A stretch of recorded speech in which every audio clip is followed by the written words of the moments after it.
say a prayer. Heavenly Father, thank you.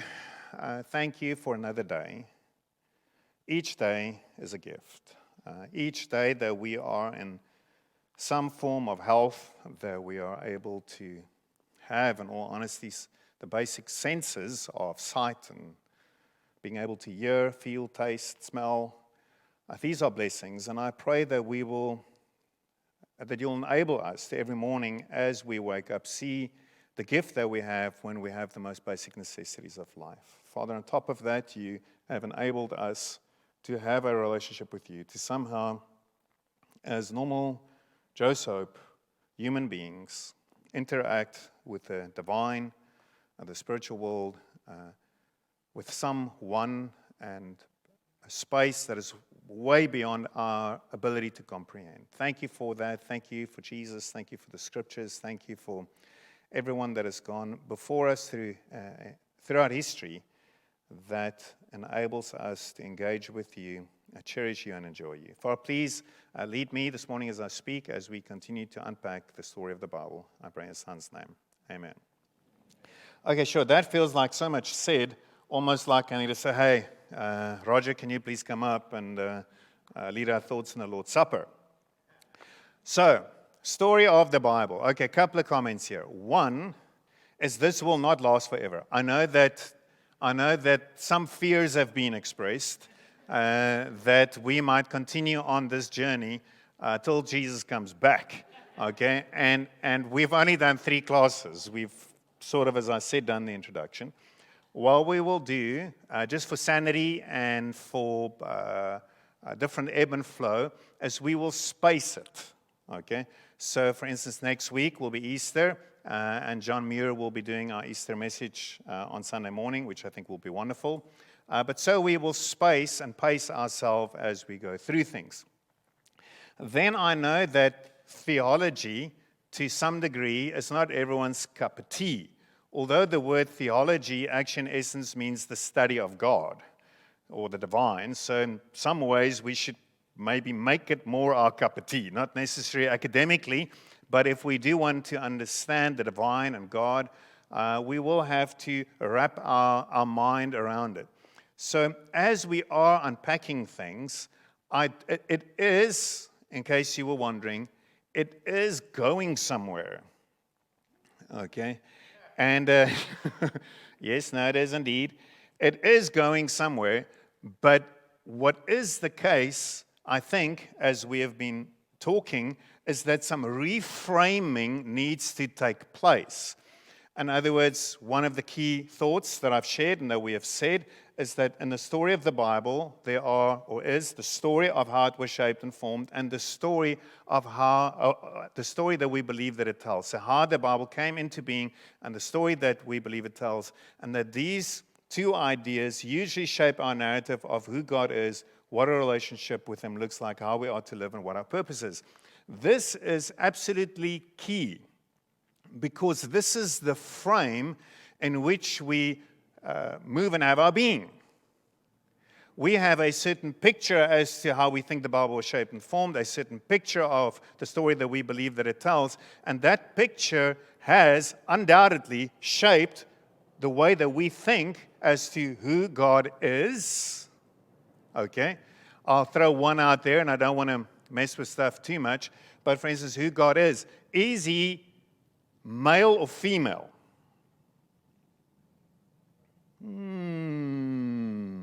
Let's vote. Okay, so in my mind, I don't think the divine has gender.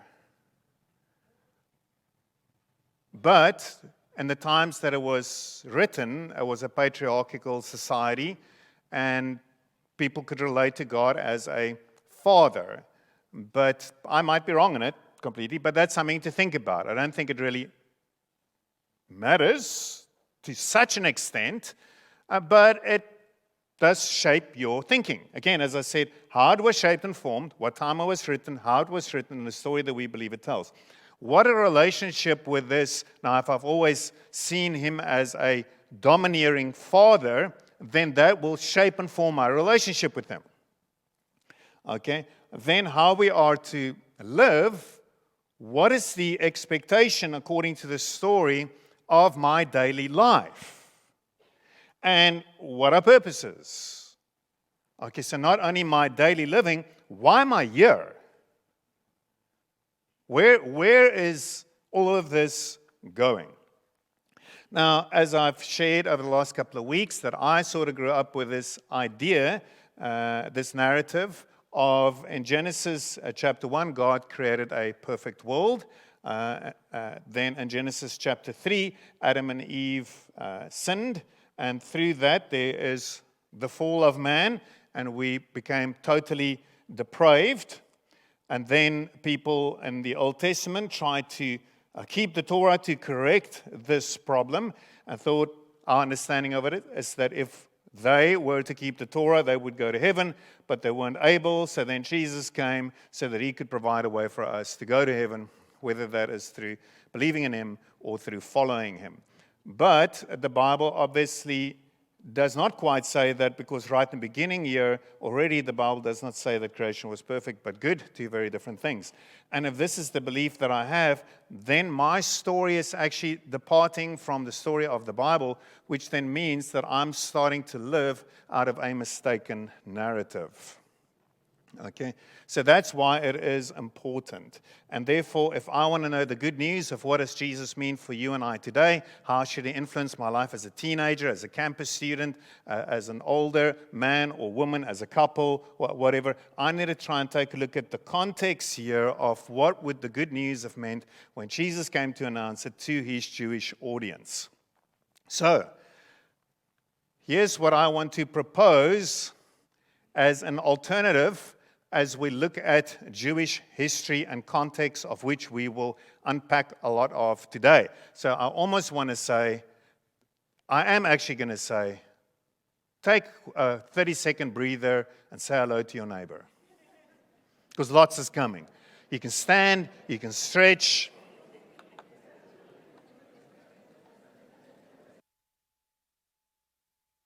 Okay. I don't know if you ever watch these cooking shows, MasterChef and what have you, but often when they give these guys a challenge, then they say, the clock starts now. Okay? Now, usually I get 30 minutes to speak, and I want to say, the clock starts now. Okay? So, Act 1. These words matter: creation and the human calling. How many times have we read these words in Genesis chapter 1? Where it says, in the beginning, God, Elohim, created the heavens and the earth. Now the earth was formless and empty. Darkness was over the surface of the deep, and the Spirit of God was hovering over the waters. And God said, let there be light, and there was light. We have read this multiple times, heard this, most likely most of us, multiple times in our lives. But what does the story mean? And how would a Jewish audience most likely have heard it in the time that the text was written? At the time, the Jewish Bible was being composed, which is most likely 800 to 500-ish, 400-ish, maybe 300-ish, maybe 200-ish, depends on who you ask, as it was compiled. There were multiple creation accounts out there prior to the writing of the Bible. These originated from various cultures of that era, providing us with much insight into contemporary beliefs and thought processes around the divine, temple, and creation. There is the account of the Aruda Genesis, which was the Sumerian creation account. Some of us might be very familiar with the Enuma Elish, the Babylonian creation account, and then there is the Atrahasis epic, the Akkadian creation account. Each of these very, very good reads. I'm only kidding. There are more poems and poetic, and we have fractions of them. But one of the things that we can learn from these contemporary beliefs and thought processes is that in the ancient Near East, the time that the Bible was written, there were connections between the creation of the universe and temples. A connection that we would not necessarily have made for ourselves in our time. Temples were much more than just a place of divine worship where you could go to sing, to praise, bring honor, homage, or sacrifice as we often view it today. So in other words, these weren't just like very, very, very, very, very old church buildings. Temples were considered a microcosm of the cosmos, sort of like, if you may, a mini model of the universe. The way that temples of that time were set up often showed the differences between sky, which in our Bible reads heaven, the land, earth, and the underworld, almost like levels in a video game. So that when you were in the temple, there was a connection to the temple and how you believed the universe was shaped and formed by some creator or God and some form of epic at some time. But it was all interlinked. This unique and spiritually significant design of the temple, and weeks to come, and many series later, we'll see the resemblance in the Jewish temple, served as a profound statement indicating that these sites were pivotal places of convergence between the divine realm and the human realm. So in other words, a temple wasn't just a place where you would go to worship, to pay homage, to sacrifice. It was actually a sacred space where these two realms converged. So the divine realm and the human realm overlapped in the temple. I'm not talking about in all the creation accounts historically and myths historically, people thought the same way. That was the way of thought of the people of their time. That is the backdrop of Genesis chapter 1 and 2 in the time that it was both written and then obviously would also have been read for centuries to come. And that is against the backdrop that God creates and orders a wonderful world out of chaos. And in it, he sets a beautiful garden filled with mind-blowing trees, all kinds of vegetation and wildlife. What is the purpose of this garden, the Garden of Eden? Now, another thing that we do with the Bible is that we read it very figuratively.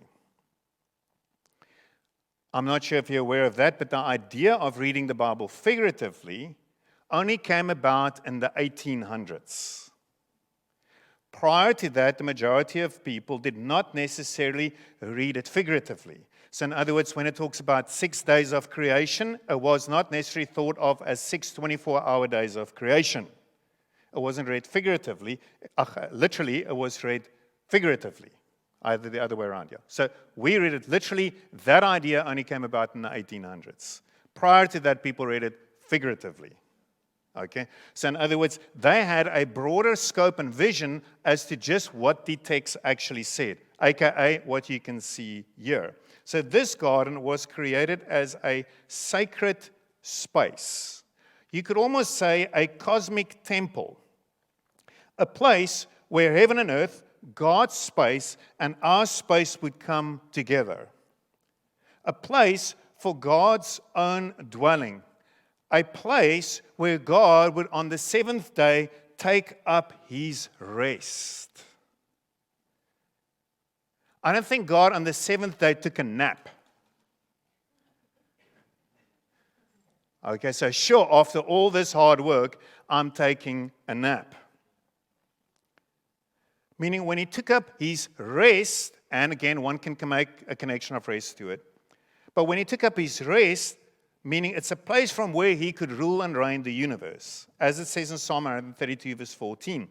This is my resting place forever and ever. Here I will sit enthroned, for I have desired it. I will take up my rest in the Garden of Eden, and this cosmic temple, and from here I will rule and reign both realms. What we know, and then the heavenly realms. Now, although the creation was very good, as we've repeatedly seen through Genesis chapter 1, it wasn't perfect. Perfect in Hebrew is tamim, which means complete. When he created the garden, it was good, but not perfect. In other words, it was, I don't know what that is, it was incomplete. So God creates an incomplete garden. In other words, Genesis 1 and 2 doesn't appear to be a static work of art where we are supposed to look at the garden and say, oh, how beautiful the garden is. Look at those nice grapes. Look at that very yellow banana. Isn't that a nice banana? Oh, look at Adam and Eve holding hands, running through the fields. Oh, this is just total perfection. Often the idea of what we get from heaven. On the clouds, I'm not sure if we're playing the harps. No, it's a cello. No, it's not a cello. No, it's a harp. The harp, that's a violin. The harp, where that's not the idea. No. It's not a picture on a canvas meant to be looked at and just appreciated and enjoyed. But rather, you could say the garden was a project. For our purposes, we'll call it Project Eden. And Project Eden was supposed to go somewhere, which leads us to some very important questions. What is Project Eden? Genesis 1. Remember, this is our starting point. We want to stay on plot, on the story. 2. Where is it supposed to be going, Project Eden, and how will God take it there? Genesis chapter 1. Let's see. Then God said, let us make mankind. The word mankind there in Hebrew is Adam. Rings any bells? Adam? Maybe Adam wasn't Adam's name. Then God said, let us make Adam, mankind, in our image. Again, very important word for us. Image is tselem in Hebrew. We'll get back to that. In our likeness, so that they, Adam, may rule over the fish in the sea and the birds in the sky, over the livestock and all the wild animals, and over all the creatures that move along the ground. So God created Adam in his own image, in his tselem. In the tselem of God, he created them, male and female, he created them. God blessed them and said to them, be fruitful and increase in number, fill the earth and subdue it, rule over the fish of the sea and the birds in the sky, and over everything and over every living thing that moves on the ground. Okay, so we have a cosmic garden temple, beautiful with wildlife, trees, plants, flowers, and in the middle of it, what does God place? He places an image, his image. His tselem, the Greek for that, complicated to explain, but is his icon, with a very specific purpose. What is the purpose of the tselem, of the icon? Now, remember our statement in the beginning. I'm not going to unpack the whole thing again, but how we believe it was shaped and formed, and the story that we believe that it tells will greatly shape these different things, focusing on how we are to live, and what our purpose is. So understanding the story will help us understanding and shaping our purpose. How am I supposed to live? Teenager, campus student, young professional, young married couple, older married couple, young kids, teenage kids, empty nesters, no matter. How am I supposed to live? Now, what I've always been taught is that the idea of how I'm supposed to live, what my purpose is that my main objective is to get, as the church, as many people to heaven as possible. But that's all based on creation being perfect versus very good. So what is the purpose? Then God said, let us make mankind, Adam, in our image. It's the one side, and the other side he says, be fruitful, subdue, and rule. God blessed them and said to them, be fruitful, increase in number, fill the earth, and subdue it. Rule over the fish in the sea, the birds in the sky, and over every living creature that moves on the ground. And somehow these two are interconnected. But there's our purpose, right there. We can call it a day. We can say, thank you very much. That's all I need to do. I made us to tselem. I'm supposed to rule, subdue, and I am good. But how does it work? How does it fit together? Let's start with the image. What does it mean to be the image of God? The word image, tselem in Hebrew, actually means, believe it or not, idol.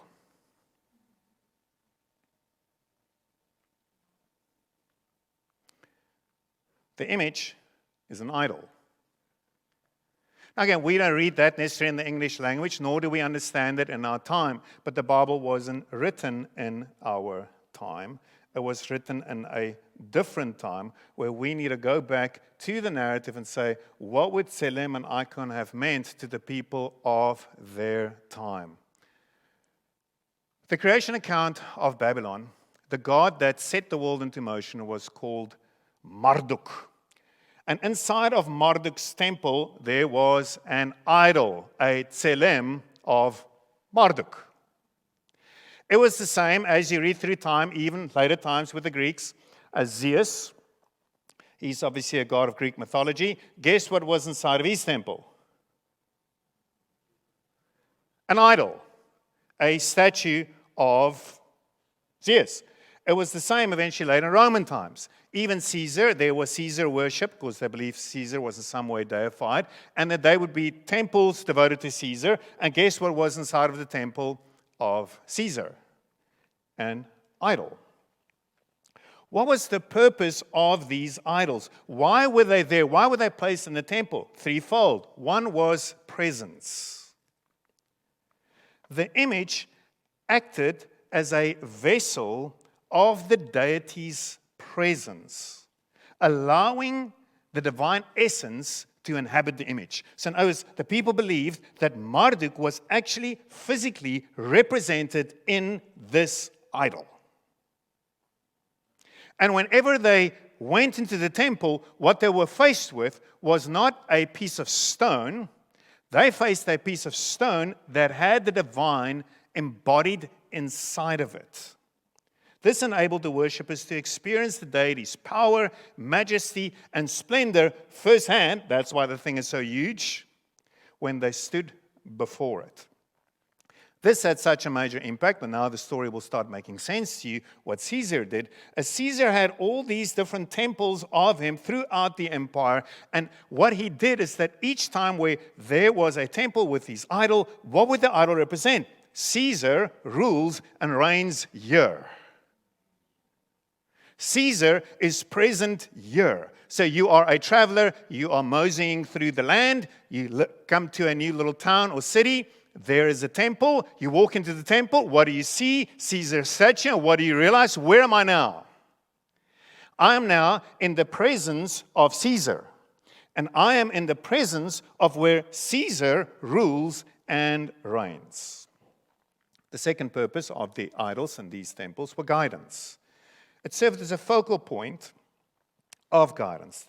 The Tselem, the people believed, provided guidance to the faithful, conveying the day's wisdom and direction through the sacred image. So I would come to the sacred image, and I would bow before Marduk, I would bow before Zeus, I would bow before Caesar, and I would ask for guidance and wisdom in my life, or help.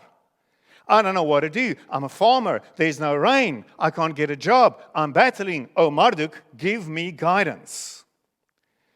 And the third idea, primarily, there were a number of them, is it served as a focal point of devotion and worship, where worshippers could offer their reverence and adoration to the deity via the image. As in Marduk is up in the sky, or Mount Olympus, Zeus, I cannot reach him. But yet I want to pay homage. Yet I want to offer a sacrifice. Yet I want to say thank you. So what I do is I go to the image and I just do those things before the image, and I have this experience in the cultic temple. So, mouthful. What on earth has that got to do with us and Genesis 1 and 2? Think about it. This is pretty intense stuff. God placed Adam in the garden, the cosmic temple, with the primary purpose of being his idol. His Tselem, his icon. In other words, humanity was placed in sacred space akin to the divine temple, with the primary mission of embodying and reflecting God's image and facilitating connection between the divine and the earthly realms. We are to be the focal point or vessels of divine presence. Just as the Tselem of Marduk or the Tselem of Zeus or Caesar and ancient temples were believed to house their divine presence, being made in the image of God suggests that humans are designed to embody and reflect God's character and essence into the world. This means living in such a way that we showcase the attributes of God, such as love and justice and beauty and mercy and creativity in our daily being, thereby making the divine presence tangible to those around us. So in the times of Marduk, people couldn't see Marduk.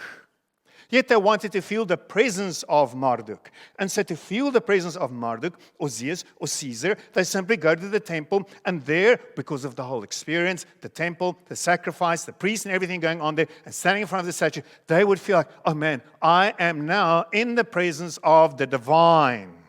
Can you see where this is going? So the average non-believer, non-Christian, if you want to call it that, should be able to stand in the presence of a Jew back then or a Christian today and say, man, wow, when I'm in your presence, I experience God's kindness. Sure, whenever I'm around you, what I feel is mercy, love, compassion, care, hope. Man, I didn't believe there was a God. But just being around you, frail and weak as you might be, and sinful as I know you are, like all of us, I am in the presence of the divine. Secondly, as we said, the idols were there for guidance, a focal point of divine guidance and wisdom.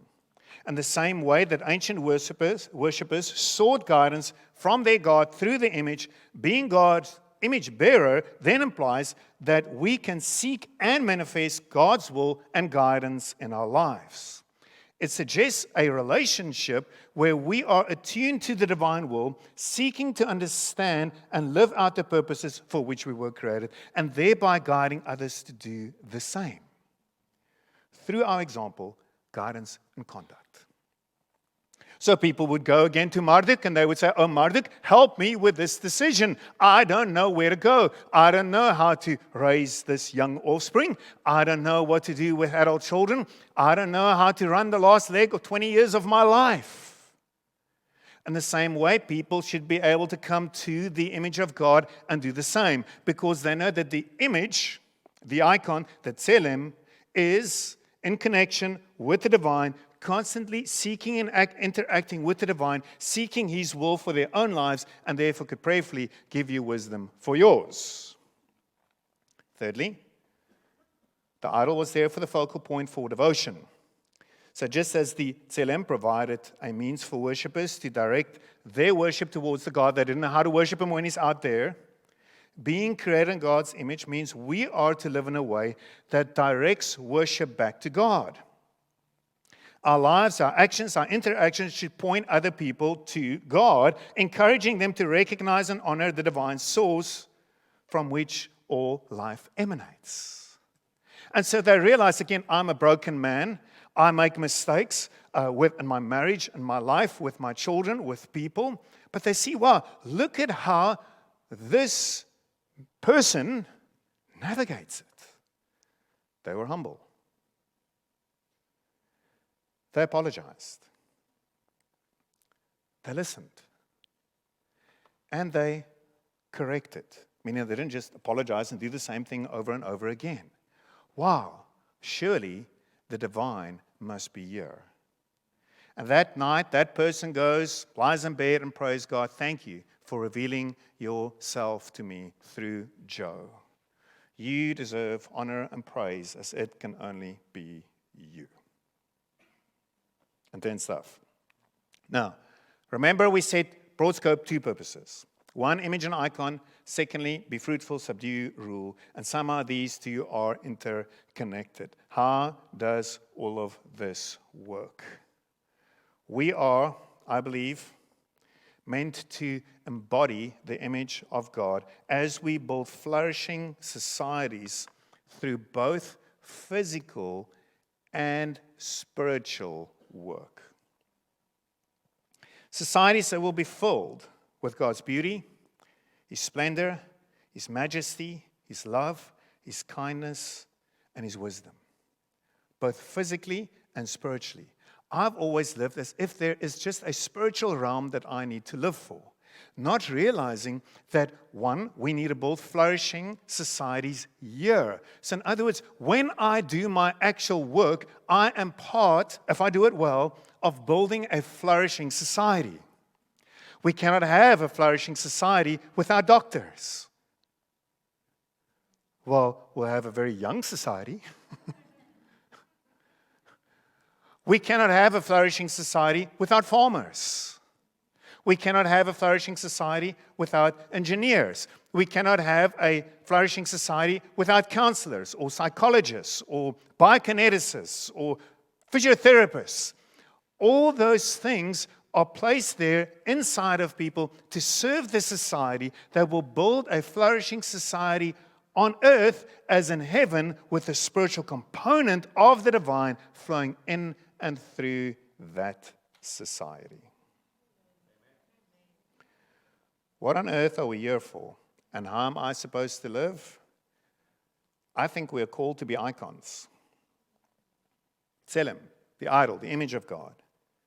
To expand His garden physically here on earth as is in heaven and fill it with His image. That was, and I believe still is, our human vocation, our God-given purpose. Harness, expand, physically, spiritually, subdue, rule, image, spread.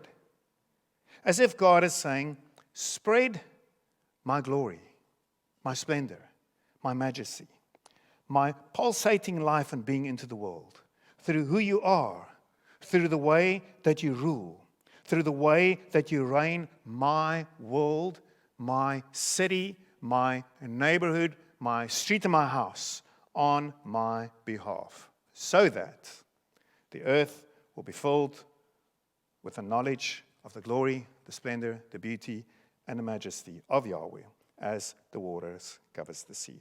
That, my friends, is Act 1, creation and the human calling. God bless. Amen.